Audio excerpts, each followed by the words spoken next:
ba? Kaya naman ikaw, Sisi, tatanungin ko, ano bang ganap na itong ni Zaira at ni Chris? So, eto na nga. Goodness Sisi ko. gracious! Goodness gracious talaga. Nako, ito na nga. Meet Zaira at Chris. Ayoko. Charot. Uy, wow. Mag-asawa sila. May anak at parehong may ambag sa relasyon.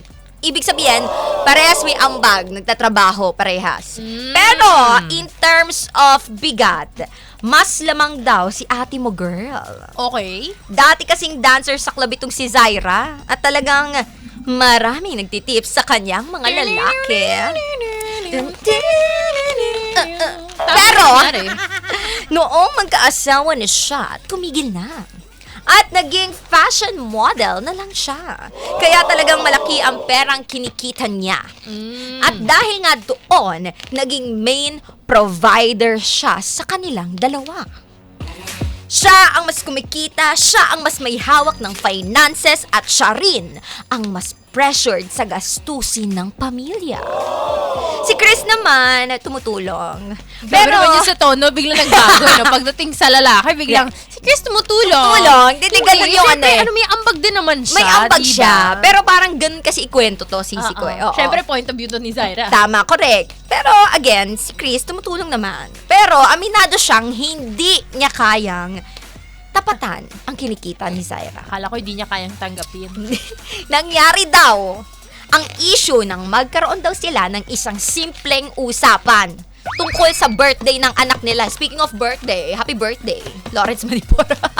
Inexplain ni Zaira na kailangan munang ipagpaliban ang celebration. Because? Dahil kapos daw sila sa budget. Practical lang kumbaga, alam niyang kahit simpleng handaan, aabot ng malaki. Pero itong si Chris, umipiyok. Si Chris kasi gusto niyang magkaroon ng handaan kahit simple lang. Kaya pinakiusapan daw talaga si Zaira. Doon na-trigger. Etong si ate mo, girl. Di ba galit? Because? Para kasi sa kanya, hindi lang ito tungkol sa birthday, kundi sa pakiramdam na siya ang nagbubuhat ng lahat. Kung gusto niya raw magkaroon ng handaan, ay tulungan siya. Kumita rin siya ng pera para makapag-celebrate sila. Eh, kumikita naman siya. Exactly. At doon, Sisi ko at mga ka-vibes, doon lumabas ang matagal nang naipon. Nakapagsalita na rin kasi si Chris ng masasakit na salita against Zaira. Kesyo, nayabangan siya at parang sinasabing wala siyang ambag sa pamilya. Pero hindi daw ganoon ang meaning nun. For Chris daw, valid naman yung nararamdaman ni ate mo, girl. Siya ang nag-a-adjust para magkasya ang budget. Kaya natural lang na ma-frustrate siya kapag may nakikialam sa desisyon niyang alam niyang siya ang may mas mabigat na dinadala. Pero, hindi raw kasi sapat yun para masumbatan siya. Hindi niya atensyon or hindi niya intensyon i-kontrahin itong si Zaira. At hindi niya intensyon na saktan siya. Gusto lang niyang i-de-escalate. Tara, i-de-escalate. I-de-escalate. Spell mo nga. Red na lang, R-E-D. I-de-escalate ang situation. Mas palakihin. Correct. Dahil karapatan daw ng anak nila ang i-celebrate ang birthday nito kahit hindi bongga. Tama naman. Ano pa bang magagawa nga ni Zaira kung wala nga pera? Sana nga maging practical din daw siya dahil hindi raw basta-bastang nadudukot lang sa bulsa ang pera. Hiningal ako sa inyong dalawa. Oo nga eh. Dahil sa celebration. Gusto ko yung pataas ng sabi nga, di ba, de-escalate nga sila eh. Oo, Ikaw wala naman na. si escalate. Wala eh. Parang feeling ko parehas naman silang may point. Pero at the same time, ang nakikita ko problema dito, simpleng kumbaga simpleng argumento. Oo. So mag-asawa kayo.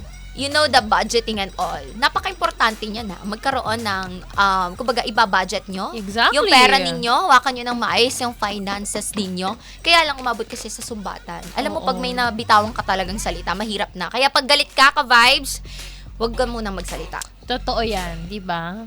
Lagyan mo ng tape yung bibig mo, duct tape. Ikaw ba, para Sisi? masakit na tanggalin. Anong masasabi mo sa issue natin for tonight?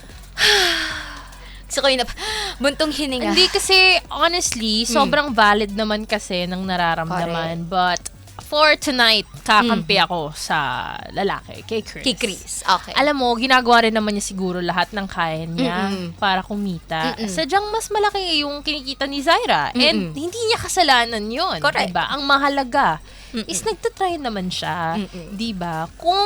And ano naman ngayon, buti nga, hindi toxic ang masculinity neto ni Chris, di ba? Hindi siya yung parang Hindi siya natatapakan yung ego niya. Feeling niya na nakakabawa sa pagkalalaki niya, na mas malaki kinikita ng asawa niya. Buti nga, supportive pa siya di ba?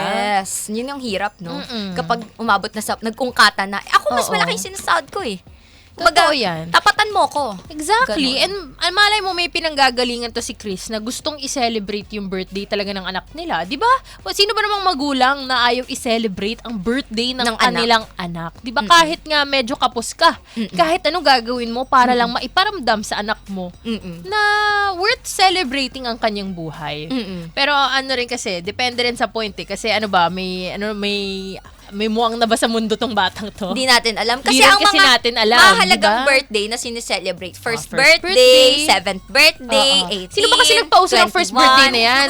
Hindi naman makaalala ng bata yan. Hindi, pero I feel Pero, na nakagawian tsaka tinatanong ko yung mga ibang parents na parang, bakit nga ba sineselebrate pa yung Mahalaga. first birthday? Syempre, bukod sa unang taon yun ng anak nila, Oo. di ba? It's actually also for the parents. Yes. Isang milestone yun para sa Correct. kanila na nakaisang taon na yung kanilang anak.